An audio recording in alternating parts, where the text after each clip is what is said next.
Dan keteguhan mereka buktikan melalui keuangan, melalui teknologi, melalui militer, melalui berbagai macam, termasuk dalam soal menentukan pikiran, sehingga Nobel pun mereka tentukan. Nobel ekonomi, Nobel perdamaian, Nobel fisika, Nobel matematika, semua mereka yang tentukan. Apa poinnya kalau Nobel yang mereka tentukan?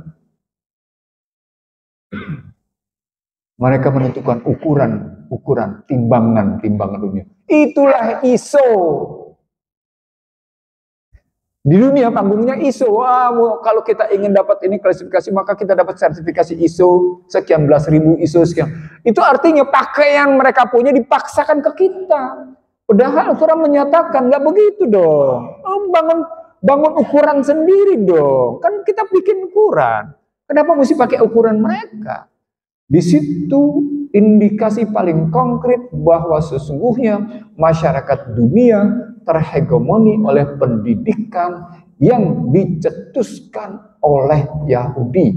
Itulah Harvard, itulah MIT, itulah beberapa perguruan tinggi di barat sana.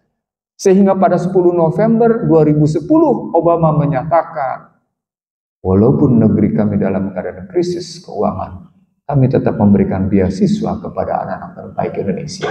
Apa intinya? Apa intinya? Sudahlah, otak lo gue cuci, ayo berangkat. Udahlah, otak lo gue cuci aja, ayo berangkat. Saya tidak dalam konstruksi menolak pemikiran mereka. Saya dalam konstruksi secara proporsional. Ada yang layak kita ambil, ada yang layak kita buang. Ada yang layak kita ambil, ada yang layak kita buang. Dalam perspektif teknologi untuk kebaikan, layak kita ambil. Layak kita ambil. Tapi dalam konstruksi bagaimana mereka menjunjung tinggi materialisme, layak kita buang. Kemarin ada kelompok para cendekia lulusan barat dari sekitar kurang lebih 15 negara, tapi orang-orang Indonesia, lalu tersebar di beberapa provinsi, jumpa dengan saya. Saya bilang, kalau kita misalnya mengambil buku terakhir dari Angus Deaton, Despair of Death and the Future Capitalism, keputusasaan dan kematian dari masa depan kapitalisme, maka mestinya juga kita melihat bagaimana Deaton menulis Land of Inequality, buku baru 2023 yang mengkaji sesungguhnya kegagalan Barat. Buku ini sebenarnya bukan buku yang mengejutkan, cuma saya menunjuk betapa walaupun tidak berbasis Al-Quran,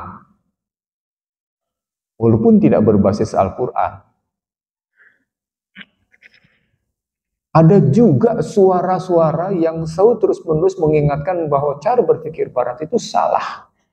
Saya punya buku yang paling menarik tentang apa yang saya sampaikan ini.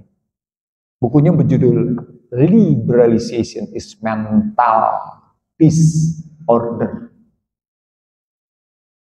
Orang-orang yang menuntut kebebasan liberal pada hakikatnya adalah orang-orang yang punya mental berantakan.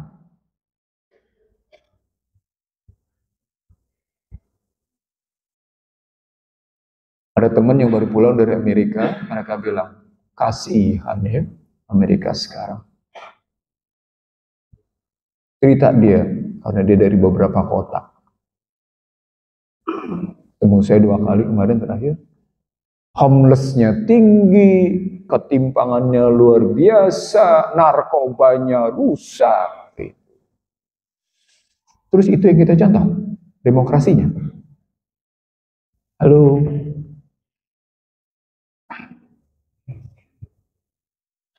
Saya kira ada yang salah di negeri. Mari kita cari salahnya sekarang. Tetapi salahnya jangan kita lihat di hilir. Kita mesti ambil ke akarnya. Karena kalau lihat di hilir, tumbukan masalah kita bukan banyak. Banyak banget. Banyak banget. Dari persoalan nepotisme, keputusan MK yang nggak karu-karuan gitu. Sampai pada keputusan KPU yang kayak gitu dengan DPR dengan Komisi 2. Yang besok saya bilang akan menjadi penentuan. Ya. Ributnya antara Joko Widodo sama Mega yang dibaca oleh publik gitu misalnya. Menjadi pertanyaan-pertanyaan menarik. Bahkan dalam soal penentuan cawapres saja, emosi publik diombang-ambingkan sedemikian rupa. Itu sama dengan orang tua mengombang-ambingkan psikologi anaknya ketika anaknya berharap ingin menjadi lebih baik. Nanti kita bahas di sini. Nah, salahnya itu saya akan ajak hari ini ke Bapak Ibu sekalian melalui apa yang saya tampilkan.